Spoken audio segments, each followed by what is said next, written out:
Hello, welcome to EduLink. Nowadays, a number of teachers are finding it difficult to manage their classroom. To manage their students or pupils, as the case may be.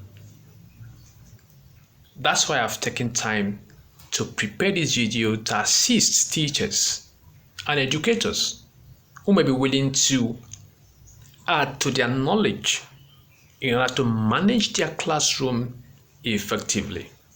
In this video, I'll be sharing two essential tips for effective classroom management. Two, very essential for classroom management. The first one is establish clear rules and expectations. Clear rules and expectation. Rules, very important. Without rules, nothing can work. Why is this rule important? It is crucial because it sets the tone for the rest of the year.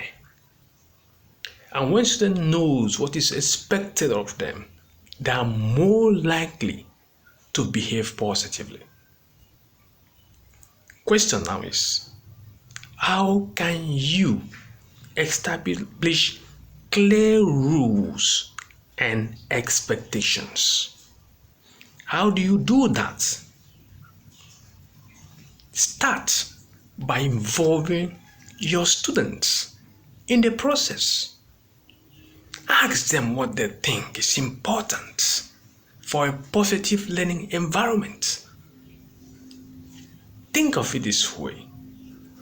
A president of a country who made a constitution by himself for the entire country. How would the citizens feel? Would they like the constitution? Would they say it was their master plan? What they think? So same can be said of a teacher who just sit at home, prepare rules and regulations, and read them to the class. No. That was then the old way of doing it. These days, for you to succeed, the learners must be part of the rules and expectation in a class. If not, such a class can get into chaos. This is a picture of a teacher collaborating with a student to establish rules and expectation of students in the class. Here the students are stakeholders giving their input. With the students involved in crafting rules, compliance will not be a major challenge. Tip number 2. Create a positive learning environment. A positive learning environment. Yes, this is very essential because it can greatly impact on student motivation and engagement. When the environment is not conducive, it affects students' motivation. So, how can you create positive learning environment? Start by building relationships with your students.